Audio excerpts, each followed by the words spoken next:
norma. OS010. Captación y conducción de agua para consumo humano. 1. Objetivo. Fijar las condiciones para la elaboración de los proyectos de captación y conducción de agua para consumo humano. 2. Alcances. Esta norma fija los requisitos mínimos a los que deben sujetarse los diseños de captación y conducción de agua para consumo humano, en localidades mayores de 2.000 habitantes.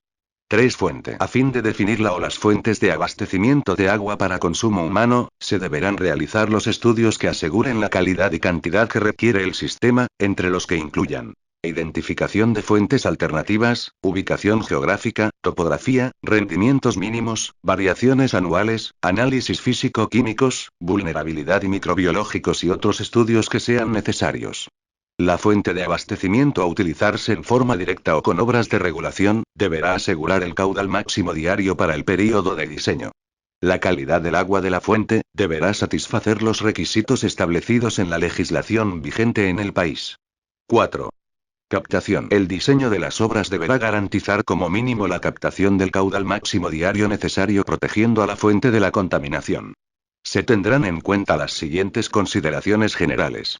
4.1. Aguas superficiales. A. Las obras de toma que se ejecuten en los cursos de aguas superficiales, en lo posible no deberán modificar el flujo normal de la fuente, deben ubicarse en zonas que no causen erosión o sedimentación y deberán estar por debajo de los niveles mínimos de agua en períodos de estiaje. B. Toda toma debe disponer de los elementos necesarios para impedir el paso de sólidos y facilitar su remoción, así como de un sistema de regulación y control.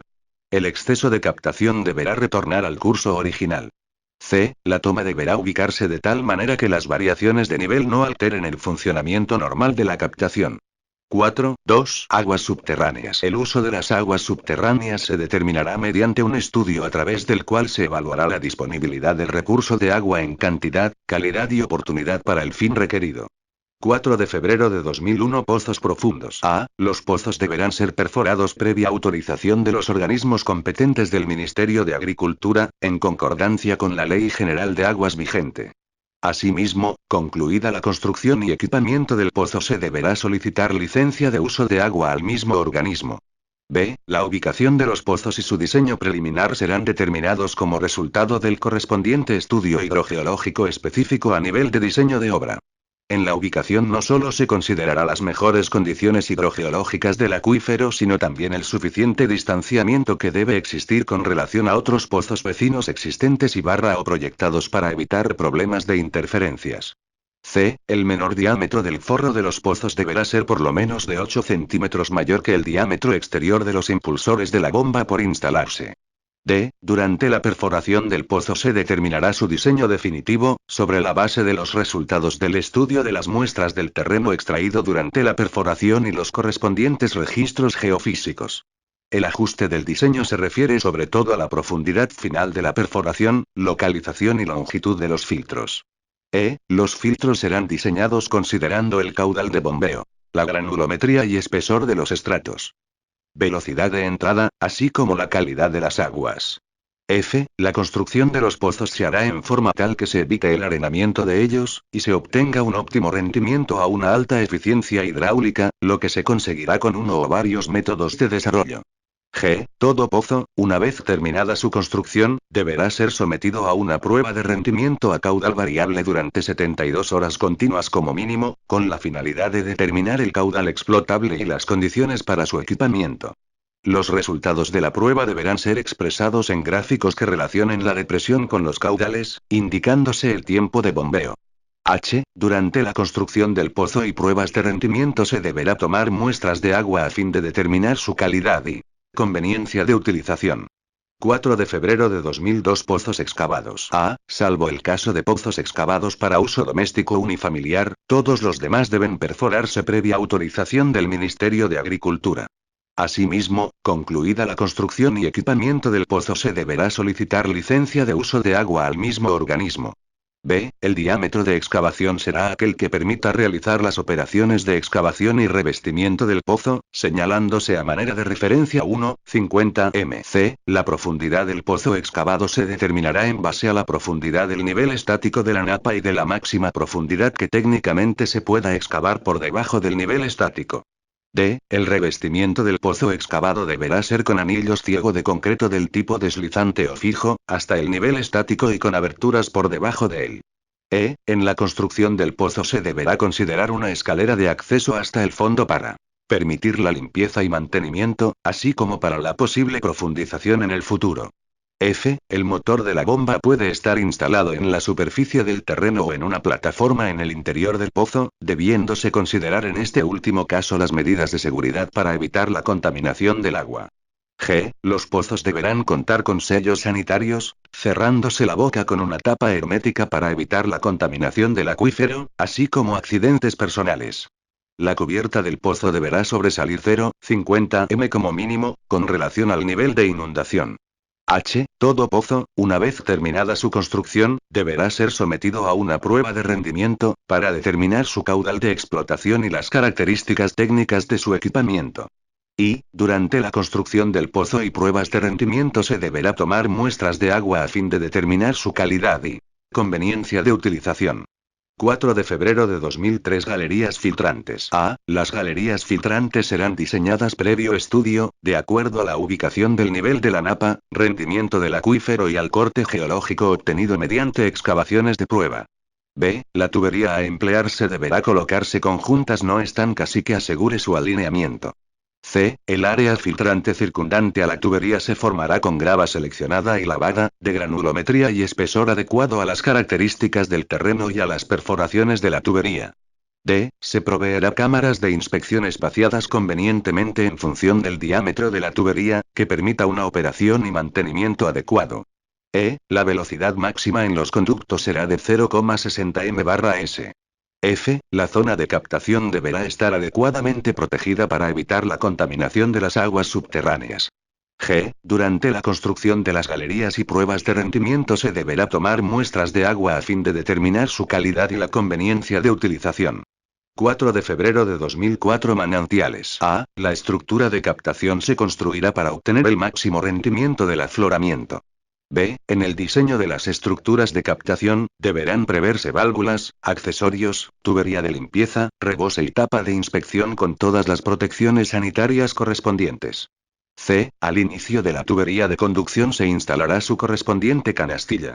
D. La zona de captación deberá estar adecuadamente protegida para evitar la contaminación de las aguas. E. Deberá tener canales de drenaje en la parte superior y alrededor de la captación para evitar la contaminación por las aguas superficiales. 5.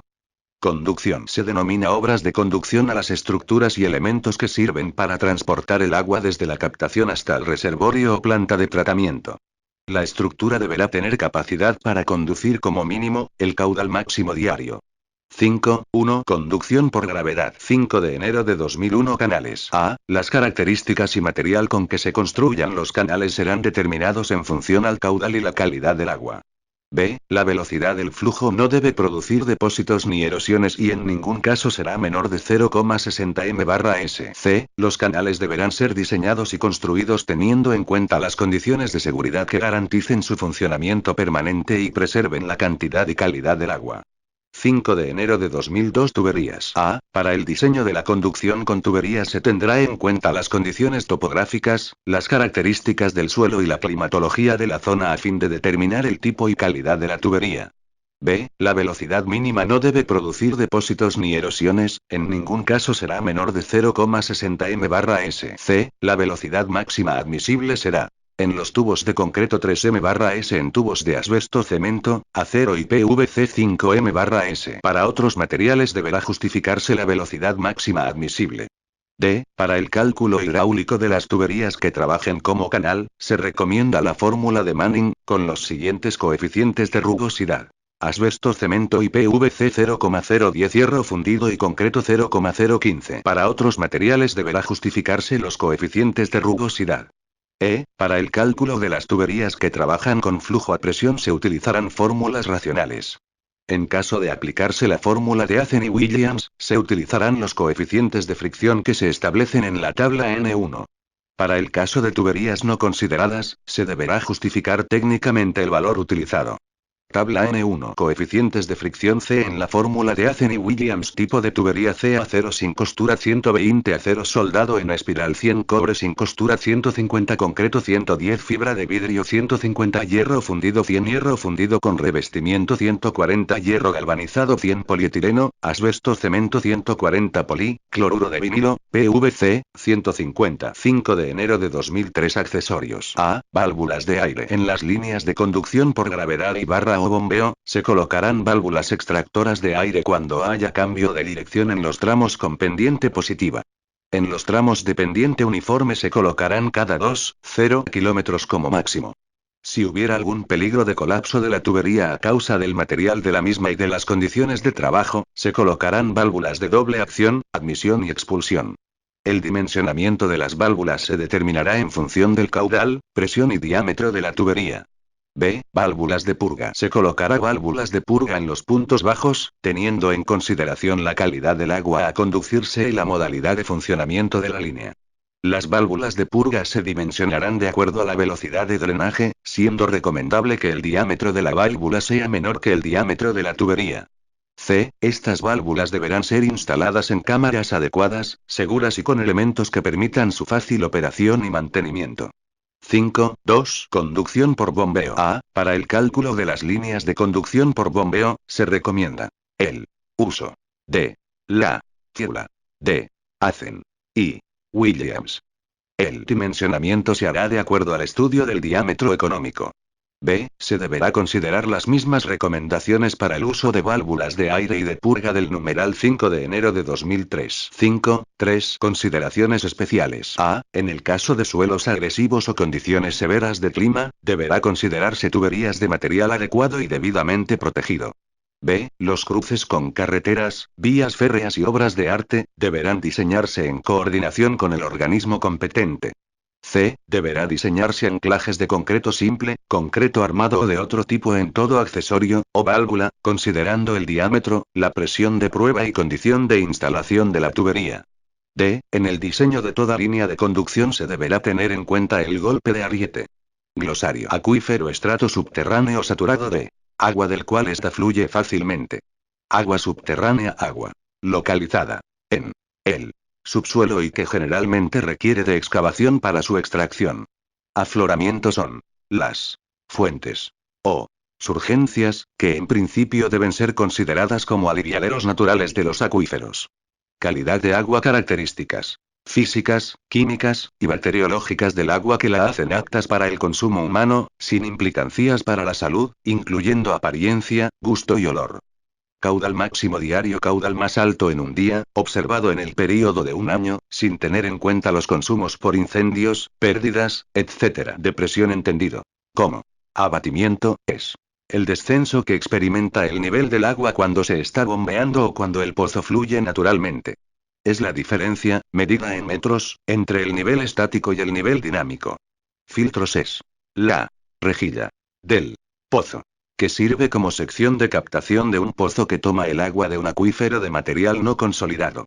Forro de pozos: es la tubería de revestimiento colocada unas veces durante la perforación, otras después de acabada esta. La que se coloca durante la perforación puede ser provisional o definitiva. La finalidad más frecuente de la primera es la de sostener el terreno mientras se avanza con la perforación. La finalidad de la segunda es revestir definitivamente el pozo. Pozo excavado: es la penetración del terreno en forma manual. El diámetro mínimo es aquel que permite el trabajo de un operario en su fondo. Pozo perforado: es la penetración del terreno utilizando maquinaria.